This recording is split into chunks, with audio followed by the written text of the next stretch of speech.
Welcome to Chicken Dinner, folks, with Sluffy and Wolf. We're here to talk about PlayerUnknown's Battlegrounds and the journey after the jump. I'm Wolf. And I'm Sluffy. And this week we're joined by Grizz. Hey Grizz, how's it going today? It's going pretty good. How about yourself? Pretty good. Great to have you on the show. Just so everyone knows who you are and where you come from, can you just give us like a little history of your gaming experience? Yeah, so basically I come from a few games actually. Counter-Strike for about 3 or 4 years, with a mix of Arma and DayZ. Okay, and why the switch to Pubg now? I've always liked survival-based tactical shooters, and it's basically a mix between Arma and DayZ for me, so it's kind of that sweet spot game for me that I found, and I'm pretty hooked so far. Yeah, It's a good birth baby. And also, just to let everyone know, you also are the owner and run a Discord, if you just want to tell us a little bit about that. Yeah, so I'm one of the owners for a Discord called Pubg Pro. Some people have heard about it. A lot of people haven't. It's a more experienced community of players who want to take it to the next level. We already have a couple of teams that are already, I know for one that's already signed, which is Noble Esports. They're part of our community as well. Basically, it's experienced players that are looking to try to do something with this game, that take this more seriously than others. Awesome. And speaking of teams and things teams can get into, we actually have a cool event coming up. Yeah, so we have Ippaku's custom match or a custom server tournament coming up on the 27th. It's 25 teams, 4 games, 1 island, and 1 winner. And I'm pretty excited about it, and Grizz and I are actually on a team. The name wasn't chosen by either of us, but it's called Potato Squad. We're going to be competing in it, and it's going to be really exciting. This is actually the first kind of tournament, if you will, other than the charity event. So really curious to see how this goes, and I know some of the PUBG officials are actually looking at it too and seeing how it's going to perform. Okay, well, I got to get the inside scoop since you guys are on a team together. I'm going to be watching the tournament, hopefully, maybe on the replays. I might have to work, I think, but I want to know, right now you guys are going into this tournament. You've got some preparation time. Are y'all practicing? Are you just discussing strategy? Are you implementing strategy? What are y'all doing right now to prepare? Right now, just practicing as much as we can get everybody on together to practice. As for strategy, I think the best thing that's going to be able, in my opinion, the best thing that's going to be able to be done is going to be see how everybody else is going to play. It's not going to be just a normal game with a bunch of randoms in it. It's going to be some really top tier teams in there, like Cloud9, Noble Esports, TSM. So it's definitely going to be something different. So it's going to have to. Are you saying you're planning to like adapt once you're in game? You're not like necessarily like practicing certain drops right now. You're going to see what the plane does and kind of move off that? I mean, basically that's what this game is to begin with. There's no guaranteed golden strat right now anyways. I mean, if you've already thought it, someone's already done it. It's going to do it. It's already thinking about doing it. Yeah, I mean, it's going to be, I think the biggest thing with anybody is really just team cohesion and landing and staying together and working as a team. Because if you can work together as a team, it can make complete difference in kind of having people separated or even just practicing one strategy, because you never know, like you said, every game is different. You drop, things go bad in the beginning. So just working on team cohesion, I think, is the best thing that any team can really practice on. And you mentioned a couple of big name teams here, and I know that you guys and a couple of the other teams that I'm familiar with are also very, very capable of winning this tournament from the get-go. Do you guys think the meta will change a little bit from maybe what we saw in the charity event, that maybe people will veer away from their strats that they're running in squads on a day-to-day basis because they know the other teams are aware of those strats and could be doing the same things? Oh, for sure. Big cities are going to be a big no-no. No one, in my opinion, no one's going to drop straight down from plane path. Everybody's going to try to go to smaller little unmarked towns, little houses, watching how people are playing and what they're doing. It's going to be a lot of slow play. It's going to be a lot of surface play. Like a lot of crates? Do you think people are going to go for crates or leave them alone? Ballsy people will mess with them. I don't think many people will mess with them. But the people who want the high risk, high reward, I feel there's going to be a few people in there, and we might be a couple of those people as well.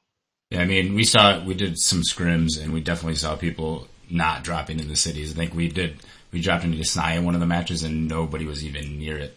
They just don't want to risk losing somebody at the start in a silly scenario where you're in a city.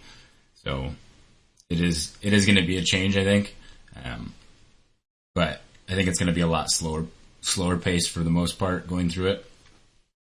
Awesome. I'm so excited for this tournament.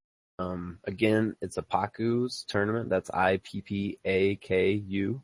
And he's a Twitch streamer, and he will be live streaming the tournament as a observer on May 27th. It starts at 4. Now, the way it works is the first game that we play, I said there's 4 games. So the first one is just a warm-up. The second one is going to be a just regular day map, but that's when the actual competition kind of starts. And then team with the most points at the end, each placing you ranked is awarded a point. And then at the end, it'll be compiled up, and that'll be the winner. And there's also a sub prize of whoever got the most kills throughout the event, and the kills are tracked from the second game to the fourth. Awesome. And just to kind of segue into our next topic, the tournament is on the 27th. We have a patch dropping the 25th. So we are actually going to see some weapons and some mechanics in this tournament that we haven't even really played with much. Maybe some teams are going to be practicing on the test client as soon as it comes out. That's very possible, depending on what they're planning on doing with these weapon balances again. Could change a lot of things, have to make people readapt to weapons all over again. It all depends on what exactly they're changing. And with the new VSS, no one actually knows how well that gun's actually going to be. So it's definitely going to be something people are going to have to play around with for the time that they have in between the tournament as well. Definitely. I mean, it's going to be a big change, different mechanics with the motor bright coming out and a lot of stuff that we're about to go over. Getting that practice time in before the actual tournament now, since we're going to have just under a 24-hour window or a little over 24-hour window to practice on it. I like the test server. The only thing I don't like about it is I feel it still performs better than the regular game. So if there's imperfections in the regular game, I'd rather have those known about rather than practice on a smooth test server. Well, let's jump into the patch notes then. We kind of teased it a little bit, but they released the dev patch notes today for the new monthly patch this month. And we're going to see a lot of improvements. This update was focusing on client performance. So some of the kind of small ticket but big impact items are their improved CPU usage for world level streaming. We've got improved rendering performance for fences, grass, and also for rendering of weapons and attachments distance. This one particularly excites me because I'm the kind of guy that, especially in solos, I'm jumping to like a cluster of 6 apartments with a few other people. I want to see that ump on the roof and know which side of the roof I need to parachute to, or see that there's not a good weapon on the roof and make that audible and veer off. So I think that's going to be really good. Yeah, it's going to be something, again, seeing the new performance boost and actually having the game further optimized is awesome. Definitely excited for that. A lot of there are going to be changes, a lot of rendering just in general for things and how they perform. Character animation is going to be improved. For your effect, right now, the effects, what setting you have them on, they're going to be improving the kind of performance of that, so you're not getting a lot of FPS drop because you have a higher set effects because you want to see them. In the way they talked about the animation, this is just speculation, but I'm wondering if we're going to see like some different kinds of gun flashes now based on the different kind of weapon that's being fired. I know they've been working on the gun flash a little bit lately, and I've noticed in my games that you can see people better now when they're shooting. So hopefully that keeps going in that direction. Yeah, and then another thing, improve the performance of teammate nameplate map and minimap and team play. It's kind of interesting. Now, Grizz, we were talking about this before this. What do you think the performance of teammate nameplate is about? Well, what I would assume it would be is the current problem right now is whenever you and a teammate are like pushing somebody in a somewhat close quarter environment, and your teammate goes down and he dies. And then you're left in a situation where you still have to fight that person, and your teammate's crossbones are blocking the enemy, basically. And he's practically invisible to you, even though he can see you clear as day and he might be in the wide open. So I'm hoping that has to do along with that, to where it's going to either be smaller the closer you get to it, or transparent, or something of the sort, so it's more visible to see enemies, because I can't tell you how many times I've lost games because of that. Yeah, I'm definitely curious to see. Have you ever walked into a house and your teammate went around the other side of the house, you're both still alive, and they open the other door, they're on the other side of the house, and you go in, and the person that you should be shooting looks like they're your teammate because the name is still like above them? I've had that happen as well. That is a big problem. I've had that happen so many times. I've ended up shooting my teammates because of that as well. Because you're not sure. You're like, well. Mm-hmm. It's definitely a scary moment. Another thing kind of speculated with that is somebody had talked about different nameplates, color-wise, for each of your teammates, so you can better distinct them where they're at and things like that. Just like on the mini-map, you see their names and you can drop points. Having corresponding colors could help. Mm-hmm, for sure. In the map and mini-map in team play. I'm curious about this because I haven't really seen anything talked about it yet. Again, that's where I think maybe the color distinction might come into play with that a little bit more, so you can see the red marker is Fluffy over here, and you see where he's moving, he's heading to that marker, and he's also green on the map. Maybe just something like that. I'm not too sure. I would love it, and I might talk about this in suggestions, but just if they had like a little range, like a dynamic rangefinder next to the nameplate, so it said like, Wolfie or Grizz, and then under it said like, 110 meters, 7 meters. So when I saw your name on the map, it also showed me your distance. Like I didn't have to check the menu. Yeah, that'd be cool. It would also, in a way, even help you for leveling your shots out. If you see your teammate is, say, 100 yards from you, you're already set at a perfect kind of distance for shooting that somebody maybe needed help, and there's a guy flanking his building. You can easily see it and acquire your target and get a shot on target faster just by having those tips or those little tools. For sure, that could definitely help out a lot of people in some situations. You could also separate the game more. You could send those people out in more of a flanking scenario because you're going to be able to effectively land those shots. Yeah, just send out a dummy to go stand. Yeah. Go stand out in the middle of the field, tell them to wait in a bush. When your friends that don't play much join your squad. Hey, get as close as you can to that guy. I want a headshot. Right. Push him. Awesome. Well, now we're jumping into what everybody's excited about, the content this week, the things that they're adding to the game. They are adding a new weapon. This weapon is the VSS. It is this suppressed sniper rifle with a permanent 4x scope, and it's running 9mm ammo. This weapon is going to be in care packages or airdrops, and then also is a very rare loot spawn. So I think I read maybe a little more rare than the Car 98. What do you guys think about this new weapon? Are you excited to use it? Do you think you won't use it? In my opinion, it's going to be very situational. If I find it, I'll use it for the simple fact that it eliminates me having to find a long-range scope. But at the same time, it's going to all come down to damage output, if it's even worth it at that point, and like the recoil to damage ratio. Because I don't want to be shooting at a guy, they said what's get up to about 400 meters. Mm-hmm. I don't want to be pelting a guy 300-400 meters out and have to hit him 7-8 times with like a level 2 vest on. It's not worth it at that point, just for like the suppressor and the forets. I think the damage output is going to be higher. I've used the VSS in many games, and it's probably has been one of my favorite weapons on any game I've ever played. If it has it, I'm going to usually grab it. The fact that it comes barrel suppressed right off the start gives it a huge advantage, and the fact that it has the starting 10-round mag with the option for extended mag, I think is going to be awesome for it. And like you said, having it even for that guaranteed 4 times every time will be awesome. I think with the rarity, it's probably going to do a higher damage output, maybe even just a little bit above the SKS. I don't know that. if that's the case, but I feel like that's what would probably fit in the best because it is meant to be a marksman rifle or sniper rifle. So having that extra damage will be great. And as I've read the rumors, I've seen rumors for both burst fire and automatic fire, but as I recall, the VSS is a semi-automatic, so I think we'll see burst fire. It's fully auto. It's a fully auto weapon and a semi-automatic. So I could see people using this, if they get that extended mag, is actually their close range weapon as well.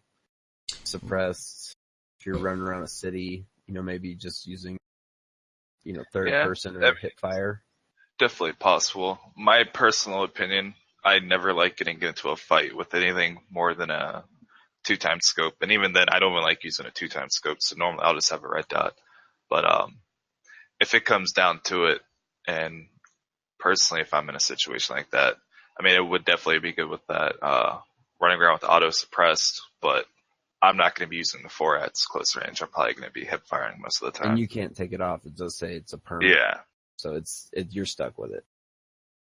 Now, this is an exciting thing for me because it means I have another reason to stay in, I guess. Actually, that's probably not a good reason. They're adding a new motorbike, the one that we had heard about, and now we have a video for it, and I'm super excited for it because they're also adding air controls for this thing, so you can do a front flip on purpose or do a back flip, and it doesn't seem, at least in the clip, it doesn't throw you off like the current motorbike does. This is going to be at least a single-seater. I don't know if anybody can ride on the back. How do you guys feel about this? It's definitely going to be some fun. If it doesn't actually throw you off, it's going to be some fun, doing a backflip over a team, landing on the other side of a hill, jumping off, and, style points, style points win you games, man. I'm 100% stoked about the stealth exit strategies. Like a motorbike, you can hide in a bush. You can hide like on a wall. Like these are going to be fun. I think more in solo games and duo games than anywhere else. I don't know what bushes you've been seeing that could hide this thing. Yeah, I was going to say. But you literally dream in your own world. This is Sluffy's game, apparently. He's making bushes for it. I know where the best bushes. Everybody knows. But I think it's going to be really cool because it's a little bit more stealthy. It's obviously going to be loud, but just the size of it allows you to hide it. So if you pull up to a compound and you want people to not know you're there, it's going to be a lot easier to stash this than like a Dacia or a buggy or anything else. That is true. It's also going to be a lot more mobile as well. You can be able to get it through tighter areas that you normally wouldn't be able to get through with a car. Like, for instance, Rozhawk, when you're driving through houses and like the broken down walls where there's like those little openings that it's just big enough for you to run through. Maybe you might be able to get the bikes through that, and it might save your life not having to go out and around, into open fire. You might be able to dip by and cover it a lot easier in it. Yeah, I mean, thinking about like ruins and crates, so like Novo. And, for sure. Georgia, you could actually cruise through the crates. It's definitely going to be interesting. It's going to, few people are probably going to get screwed from that, just looting around crates in Georgia Pole. Going to have a motorcycle come run over, you're over. It's definitely going to be it might even be a new meta, at least for just transporting, especially in squads. You can use it in so many different ways. Can change the gameplay. Wait, are you guys thinking what I'm thinking? In Novo, there are wooden ramps that go up. Oh, man. I already know what I'm doing when the test server comes out. We're dumping bikes, boys. X Games are coming to PUBG. The next on the lines of the patch notes is some gameplay changes. They are reducing the moving speed of 2 final play zones. Their thoughts are that it's going to make for better engagement during the in-game. What do you guys think about that? I'm personally all for it.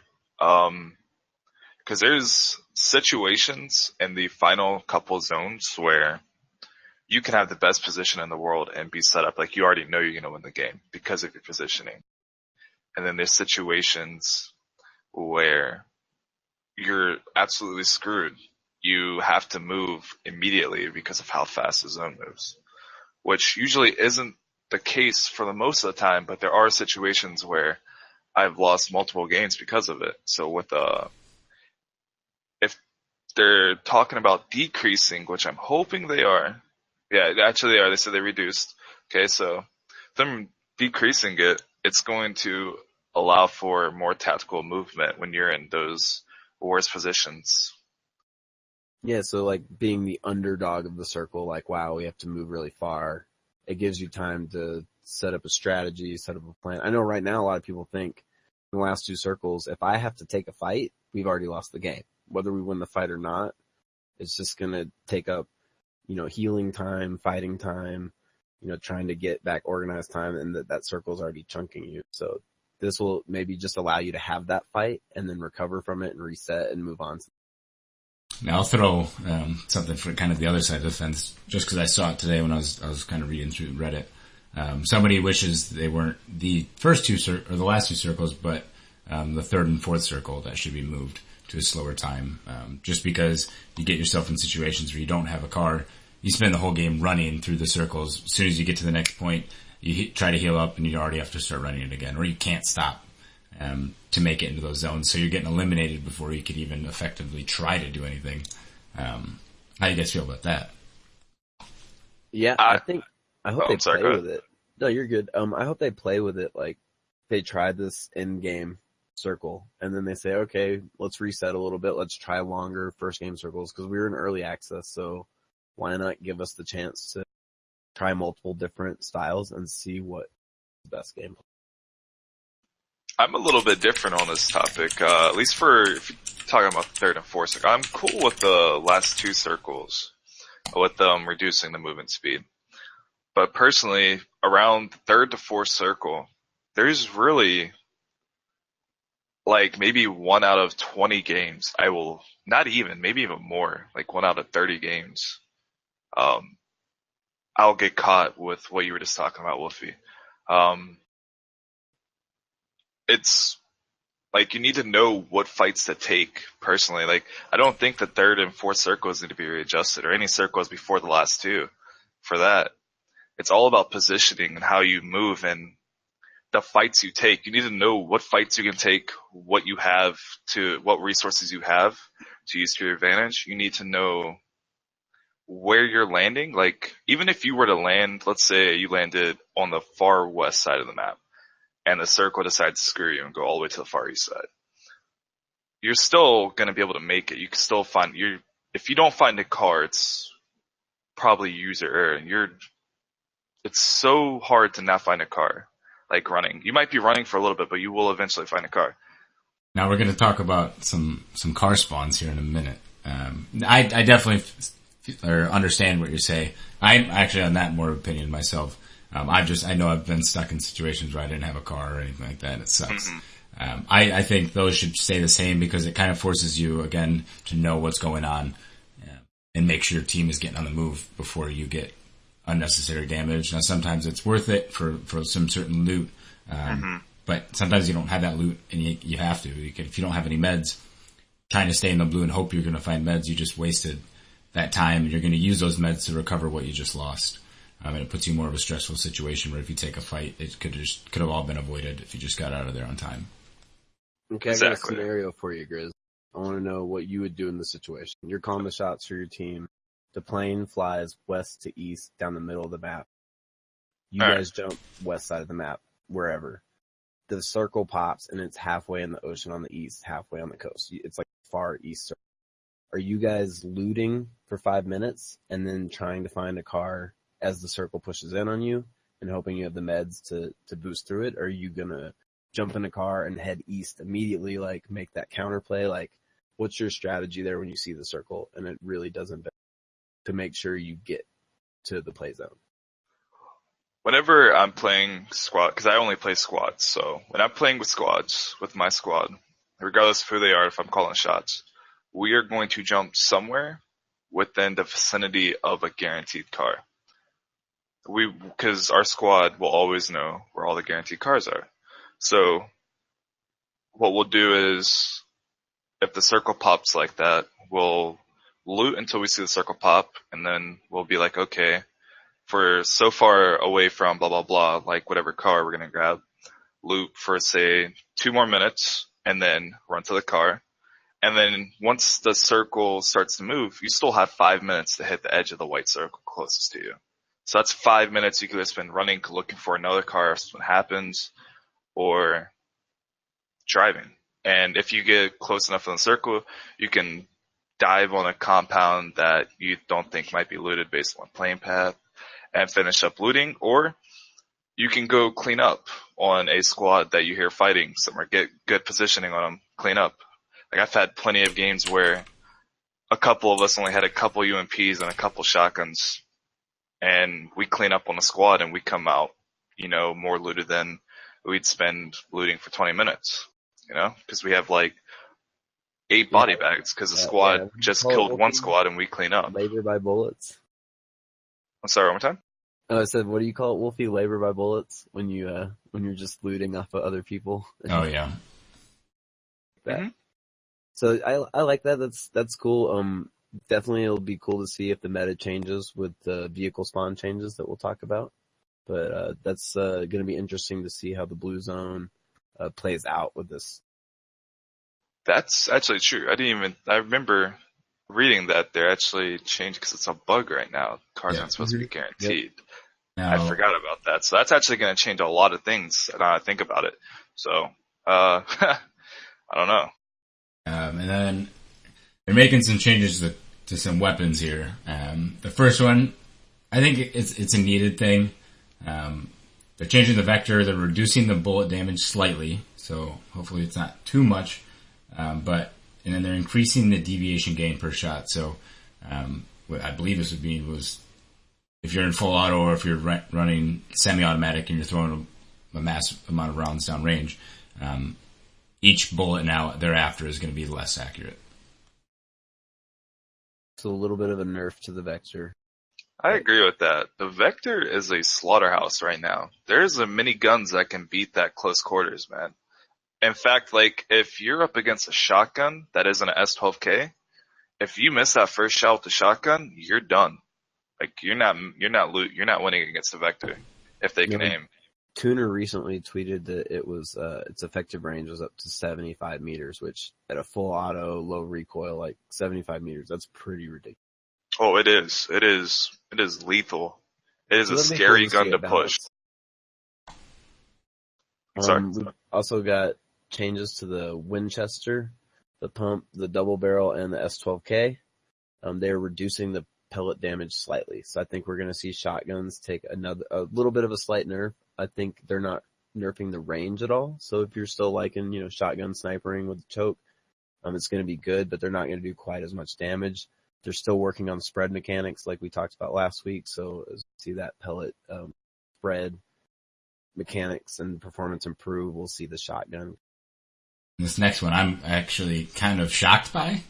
They're going to be increasing the bullet damage for the AKM. So this is just kind of something I don't know. I didn't see it coming. If anything, I thought maybe they would lower it slightly. And this is your favorite gun right now. I know you talked about it last week in Loadout and Loot Spots having an 8X on it. So you're just thinking this is going to be like the replacement for the sniper rifle now? I mean, I like it at least for the place is SKS. I'd rather carry an AK with an 8 times or even just a 4 times than try to run an SKS. It's great up close and you're going to be able to put a lot more shots down range in rapid succession versus the recoil of the SKS. For sure. I'm not too sure how I feel about increasing the damage of the AK. I feel like it's a pretty hard hitter as it is. I mean, it's just under the SKS and then they're bumping it up even more. I mean, basically, unless they're adjusting the SKS as well, which they didn't mention, it's basically just taking the SKS out of the picture, honestly, at that point. More rounds in the mag just to start. You have the fully auto option for up close, which is great. Exactly. I still don't ever see a point to pick up the SKS, but now that they're increasing the damage of the AK, but they are making some other tweaks to it that we'll talk about in a second. It's I'm curious to see how this is going to play out with this, because I've been one-tapped it with a level 2 helmet on, headshot, which theoretically should do the trick, but in game it's crazy to have that happen to you. Oh yeah. And to continue on through action and gunplay, we're also going to see some improvements to weapon attachments. So now you will be able to attach a sniper rifle cheek pad to the SKS. So maybe a little bit more stability, aiming down the sights or the scope, and probably help with the recoil a bit. And then also the tactical stock for the M416 can now be put on the Vector. So that will also improve recoil. And M416 stock was bugged for a while, but rumors testing seemed to show that it is fixed. So if you weren't picking up the tac stocks because they were bugged, start picking them up again and grabbing them for your team. I think, personally with them adding the tactical stock for the Vector, because right now it does have some brutal recoil. So if they're trying to reduce the damage of the Vector, but they're also allowing you to put like a tactical stock, which could help for a recoil reduction, I feel like that would be a somewhat good turnoff, because I'd rather have almost no recoil, which I'm not saying it will, but I'd rather have almost no recoil with low damage and high damage with like high recoil, because I could put way more bullets in you than I can with super high recoil, you know? Oh, definitely. It'll be fun to see how that one plays out with and without the stock. I also like the fact that you're getting 2 attachments that you can put on that gun now that can transfer over to the M416. So you find a Vector early, which you're lucky if you do, but if you kit it up and then run into an M416 later and feel like you need to switch to a long range weapon, you've already got some attachments over from the SMG. It'll definitely be pretty nice to do that as well. And they also adjusted the color for the aiming point on the crossbow scope, so I think we're going from green to red. And I was talking with a few other people today, and we kind of settled on that the 2 dots on the crossbow scope, the top one's 75 meters and the 50. You guys can correct me if you were wondering. Honestly, I did not know. Usually I still have a red dot on it. If I'm using it, that is. Yeah, they are 4 different distances. I've always kind of just stuck with it, put their head in the middle, and it's worked out for me. But, that's the crossbow master, folks. So go with what he said, not what I said. I don't know. I think it's a fun weapon. It's a great spot, and I'm curious to see what they do with the reticle. And then one other thing, this is kind of huge. They fixed a gunplay bug with aiming, which is awesome. They caught this and let us know they found it, and they're fixing it. The way it was working is when you would shoot, the recoil would adjust the barrel of the aim point where the next bullet would land, but your aim would actually be on target. So it was accounting for recoil in a different way. So now they're actually making that more of a fixed point. So when you bring it back down and you put your shot down there, it's going to land on target where it should be. Yeah, it's definitely going to be a lot better for the really good shooters out there that get kind of screwed over, even though they actually look like they're hitting their shots and they're not. It's going to make the players who are getting screwed by that hit a lot more shots now, including myself. Can't tell you how many times that screwed me over. And we were talking about this earlier, Wolfie, but we think this is kind of like a subtle buff to the SKS. Such a high recoil sniper that with the recoil. I feel like I've always felt like it's been inconsistent, and I think that could have been the reason. It's throwing that recoil, your point of aim so far off. By the time your sight is back down, you're still, when you send that second shot down, it's hitting above them because you pulled before the barrel was fully aligned. That was something that we didn't see or know. And to describe what was happening, basically when you would start to move your crosshair, or it would be affected by recoil, the place where the actual bullet was hitting was lagging behind a little bit. So the shots wouldn't hit right where you were shooting because the actual bullet point was behind. Now it's going to be spot on. There's a Twitter video that Pub Battlegrounds released on their Twitter, so if you want to check that out, just check out their Twitter. And yeah, I definitely, thinking about it now that you say something, I feel like that might be the root of why the SKS was so off when people were shooting it. Because when you shoot it, you don't want to like shoot slow. Because like it's a semi-automatic rifle. Like you want to kind of pump shots out. A lot of people do that, so we'll have to see. And they've modified the recoil for the AKM, the SCAR, the M16, and the M416. I'm curious to see how this plays out, especially with the damage increase to the AK. If it's going to have more recoil, if it's going to be more of a horizontal recoil as well, just more of a vertical, kind of how they're going to tweak that. And the M416, I think that might be more with the stock than anything. And I mean at a base, but it will play into with the stock on there. What do you guys think? My personal... Oh, go ahead. Sorry, go ahead. Oh, okay. My personal opinion, with a couple of the guns, the AK, even with the compensator, I feel like the recoil is entirely too high still. It needs to be tweaked a little bit. As for the SCAR, that is a laser beam. Like, it's hands down, it was before the first monthly patch when they modified everything, and it still is. That's my go-to gun.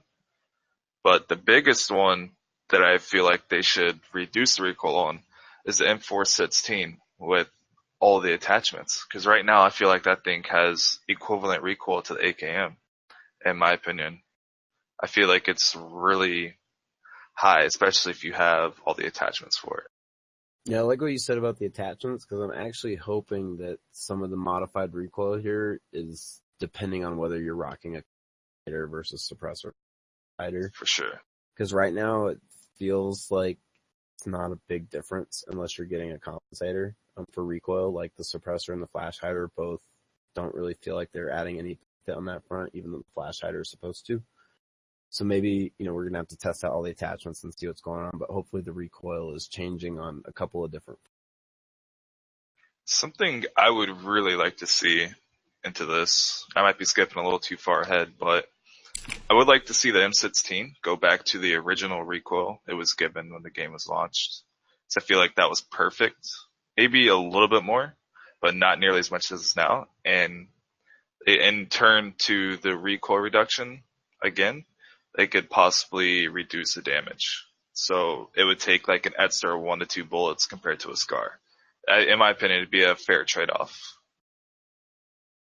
So then they also added a couple other gunplay things, just about zooms and third-person glitches with throwing grenades, and then we're also going to ADS time, 2x scope, be a little bit quicker. Yeah, they've added some other things just pertaining to vehicles.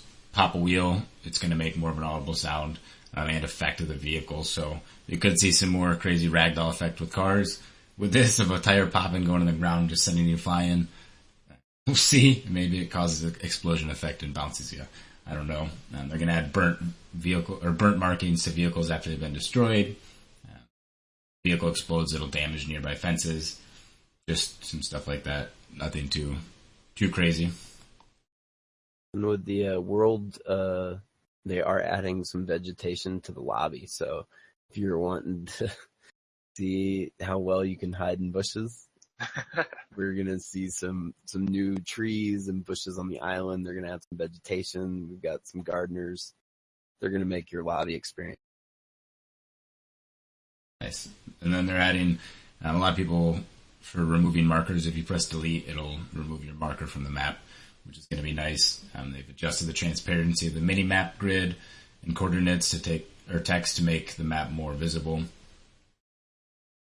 And they added a dotted line towards the next play zone on the mini map. What does that mean? I think it's just going to let you know probably the fastest point of getting to the zone to help people. It's like a straight line, yeah. Yeah, like if you're running late to the zone, and, we all kind of do it. You run at an angle slightly. Well, if you were to hit this point, it's going to be the fastest point if you need to get there if you're running too far behind. That'll be cool. That'll help with tactics. For sure.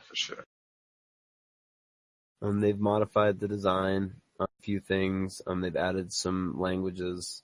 So they're, trying to get more and more countries that are ready to play this game, able to read and work through the menus, which is awesome.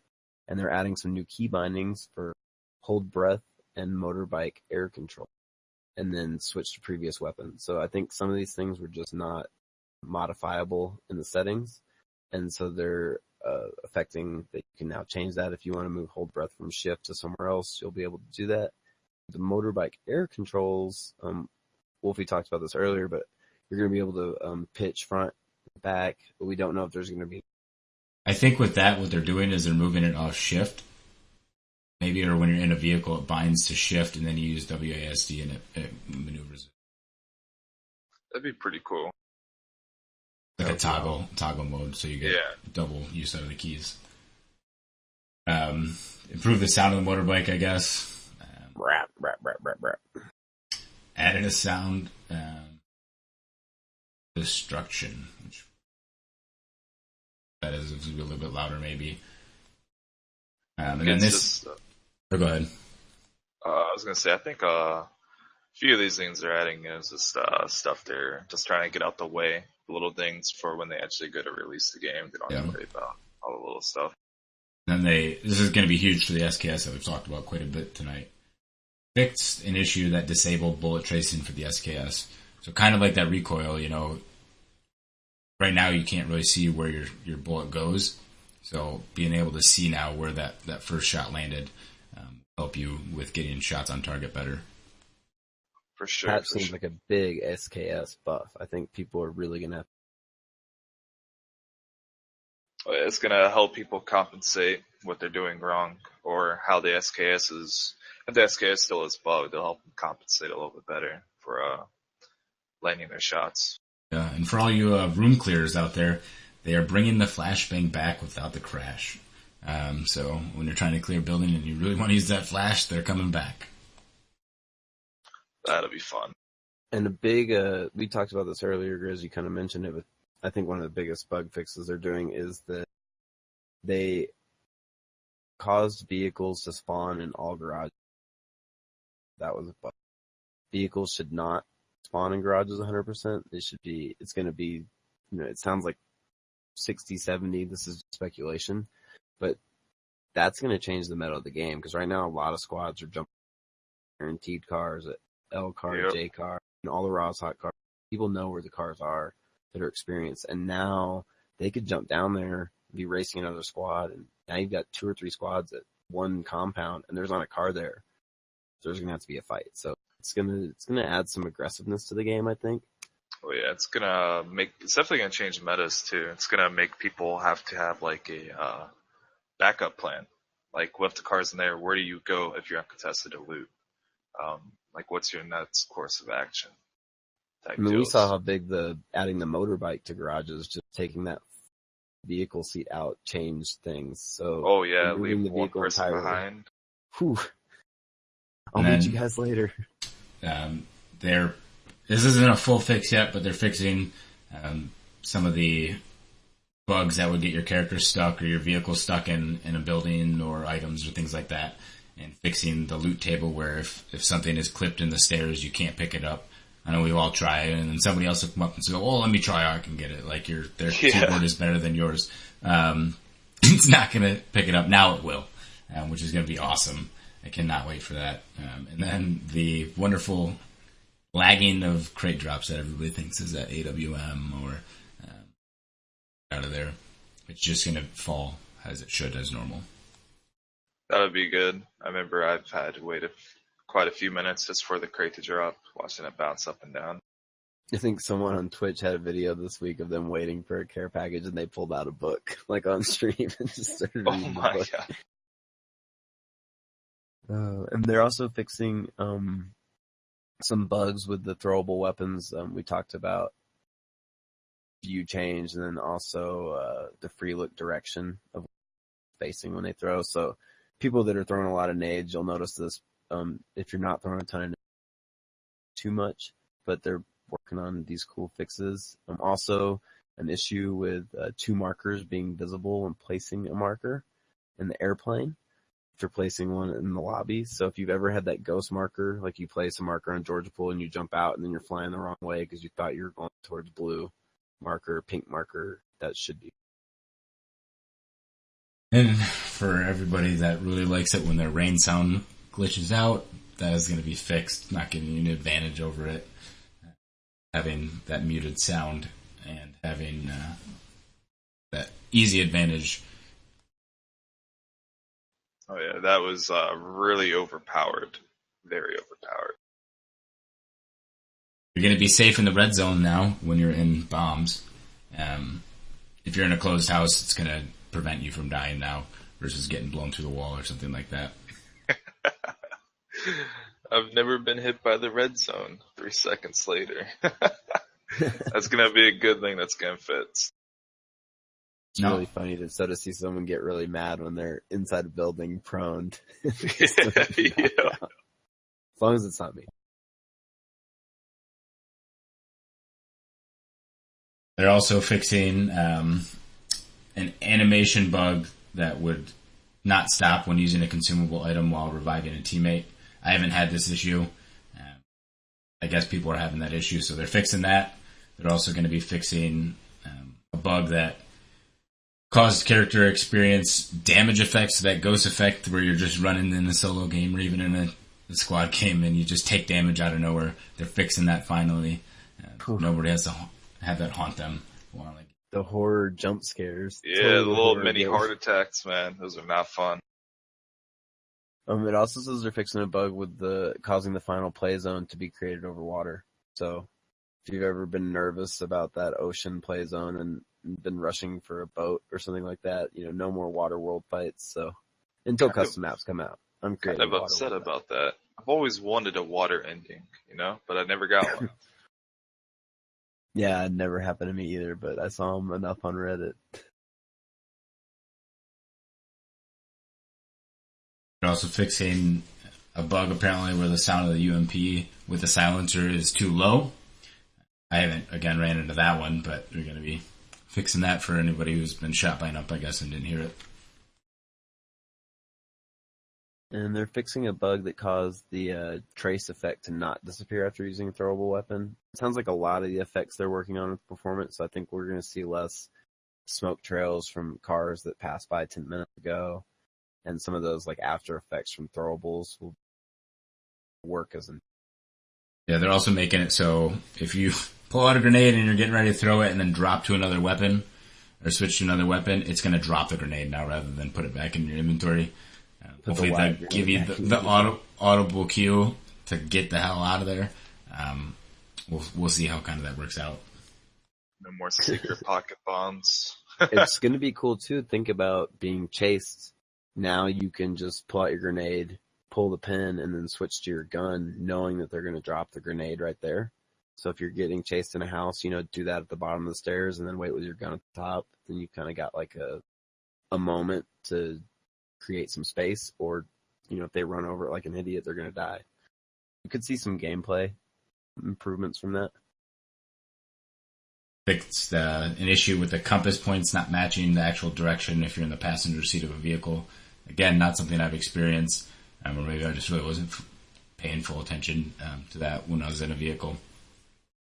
Oh, and the dreaded piece of information for all our tab looters, they are adding a character animation for dragging an item into the... So if you were being efficient using tab to loot over people that pressed F like Wolfie, you're going to go ahead and be doing an animation as well. So now F is probably going to be, I think, the best way to loot, because you're still going to have a full screen in front of you, being able to see what's around you in case you need a gate. Well, you'll still be able to kind of drag and drop. It's just going to do the animation. That's going to be a little irritating for when you're being chased through a house with a shotgun. Yep.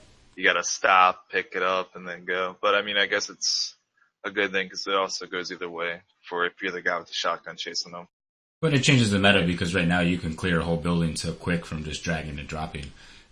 Now you have to think about more time taken to loot, because you're kind of used to gauging, okay, so it takes me this average of this amount of time to loot 2 apartment buildings. Well, now you have to hit that animation every time you're picking something up, so it's really going to kind of change. Yeah, and that's it for the patch notes and the bugs. Patches dropping on the 25th. We should see the test servers tomorrow on the 24th. So next week on the podcast, we're going to cover how all this stuff actually played out and how we feel about the patch. So tune in for that next week. But we're jumping now into our most favorite segment every week, loadouts and loot spots. And since we have a guest star, Grizz, we're gonna defer to Grizz and find out what his loadout and loot spot of the week are. So Grizz, take us away. So basically it's mostly situational, but my most preferred place to loot would have to be Yasnaya. For the simple fact, there's an abundance of medical supplies, because that seems to be something your squad always needs. Usually never had problems finding military loot. You can easily gear out full level 2 your whole squad. Sometimes a couple people get fully level 3'd out if you're lucky. My preferred loadout would have to be, obviously, full level 3 gear.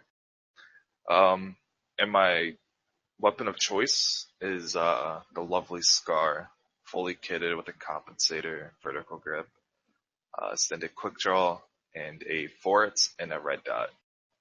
I usually don't rock a secondary at all. I just swap between auto with the red dot and single fire with the forret, and it's won me plenty of games. An interesting Got take. used to it. Do what? So that's an interesting take on just handling your weapon. Adds for better ammo and carrying capacity as well. Yeah, I was gonna say, do you like having that, only rocking one ammo, you can pick up extra smoke, an extra grenade, an extra first aid? Works pretty well for me. I don't know, there's something about that gun. I don't know, like a lot of people like it and a lot of people don't like it.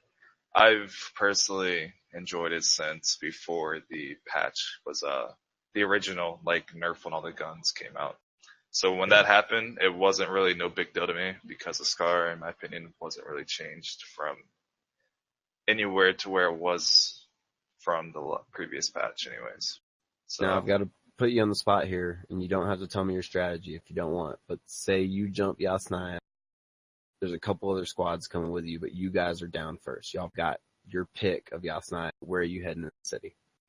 we're gonna go to the west side. We're gonna hit the northern six pack of the 2-story military houses, and then we'll make our way towards the back north apartments. There's a barn and 2 more military houses, and typically by then we can get at least 2 to 3 people, a couple guns, and then we'll split up in 2s, and we'll just work our way back down towards Cafe. We'll all stay pretty close together, but we'll definitely have 2 and 2 for sure, and we'll just keep an eye out, basically waiting for someone to show up, because they're going to run around top of us if they already aren't there. Very nice. That swarm mentality. Oh yeah, it's a lot of fun, man. Then we'll move into, sorry to kind of cut you off there, but we're going to move into our suggestions kind of pool for this week, just because we are kind of running a little bit long. But suggestions, do you have any suggestions that you would like to see added to the game, or that you've even seen that you've liked? I do. I was just thinking of it and I just lost it. Oh, no, here it is. Yes. Got it? Cool. I got it. So, my biggest pet peeve, as I was saying a little bit earlier, circle movement positioning, like when you're screwed by the circle. A lot of times, my squad will not be ever screwed by the circle typically. But people put themselves in positions to be screwed by the circle. And they enjoy, like, it's the most irritating thing ever. The people who suicide to suicide you. It's like suicide bombers. They intentionally sit in the blue to kill you, and then they die to the blue. I want some sort of, like, punishment system put in play for that. I don't want, either don't let them shoot from the outside in, and vice versa, outside or inside out, or make it to the point where you can't see from the outside in. Or, my last one, this is the one that I really wish they would do. The longer you're in the circle, the more damage you take. To the point where, like, say you stayed in it for 30 seconds, and if you go back in it again, you drop dead. It's probably a little brutal, and a lot of people wouldn't like it, but that's personally something that I would love seeing. Because a lot of people would change their gameplay again. They wouldn't hang around the blue hang in the blue just to kill you so you don't win, even No. though they're not going to win. One suggestion I saw for that, I think it was on their forums, their official forums, but was that if you were in the blue, you almost had like a double or triple vision. That So would you be could- something nice You for could still sure. like move out. You could still move, but you couldn't really you couldn't just, light up a team that was already. Yeah, I mean, it would make sense. I mean, I kind of wanted to piggyback off of that a little bit because that was actually my third suggestion that I kind of wanted to talk about. It stole a little bit of my thunder, but with a penalization system, I kind of wanted to do just whether like the blue was a screen almost, so like almost like a one-way mirror. So you could see through it, but you couldn't see any characters that were inside of the blue that are already safe. So if you're running in on a team, you won't be able to see them where they went. But the team inside could see you out. I think that would be kind of awesome if they could implement a system like that. Otherwise, just make it where it's like a blackout blue where you can't see through it, so you can't see once a team makes it in. As far as Sure. a penalty system, I think if you try to take a fight in the blue, it does more damage. If you shoot, it automatically starts taking your health for every shot that you take. So if you're just standing That on the would blue be something really nice. and send That would rounds be down really range, it's immediately going to kill you. If you ever played Destiny, the touch of malice, every time you shot on their last round without reloading, it did damage to you. So I think something like that would be an awesome way to punish those players. My suggestion for the week is then just adding distance, like dynamic distance numbers on our name tag. It was So like we're all looting. like a big radar around you that showed dynamic distances to each ring. Or, yeah, to each ring and to the people that are on your team, so. Oh yeah, like, like you talked about nameplates. Yep. Yeah, I'm looting with you in South George, and I look, through my building, I see Wolfie. I don't know if you're in this building or 4 buildings over without checking my mini map. It would be cool if there was just 64 meters. I kind of had an idea how far away you were. I know if danger happened, to get to you without like constantly checking the gauge my. So I kind of have 2 suggestions. They both have to do with compass, and they go partially almost with what you're saying a little bit different way. But first thing, a compass exact number. I did see this on Reddit. I thought it was an awesome idea. Just above, you can have a non-intrusive exact number little box that shows you. So you can, when you look and you say, hey, there's a guy 367, people can immediately look 367 and find it. Now to tie into this, and as well as maybe like a nameplate thing, is next to their names or even on your compass, show like what direction somebody's looking from their point of view. So if Grizz is on my left and we're both looking at the same target, it's not going to be the same degree. So it will show, like, I'm looking 367, Grizz could be looking 127. And I could say, hey, Grizz, there's a guy at, this range, and it could help you immediately tell where they're going to be from maybe their point of view. For sure. And you could put that again on the compass, giving you a triangulation of the position for them. Yeah, anything that improves the tactical gameplay, I'm for. So stuff like that, I would love. It just, allows people with education and good awareness of the game to be more efficient. Yeah, and then I think that pretty much wraps up all of our topics we wanted to cover. Now, Grizz can be found at twitch.tv/Grizz757. Is that correct? Yes, sir. Right, and you stream pretty much every day, or do you have a set schedule on your stream? Usually every day for about 10 hours, starting around 4 p.m. Eastern. Awesome, man. And I hear you just got Twitch affiliated too, so congrats on that. That's awesome. I did. Thank Especially you because very you're a relatively newer streamer. Got into it, with this game? Or did you do it before this game? Actually, no, I just started about 2 or 3 weeks ago with this game. Awesome. Streaming it. Mm-hmm. It's really nice. It's growing pretty quickly. Hopefully it keeps it up. Well, apparently Grizz is the guy to check out, so if you do want to check his gameplay out, feel free to stop on by. Tell him that the Chicken Dinner Podcast sent you, and he'll sing a song for you maybe, I don't know. Yeah, thanks for stopping by this week, Grizz. It was great having you. Yeah, man. No problem. Thank you for having me. Yeah, and then you can catch me at twitch.tv/Wolf of Skywall. There's underscores between those words. Same thing with Twitter. Feel free to, if you want to have a recommendation or anything, just tweet at me or even come in the stream, and then I'll make a note of it if you come in and let me know. And you can cash me outside. Don't ever say that again, ever. Glad you cut right after that.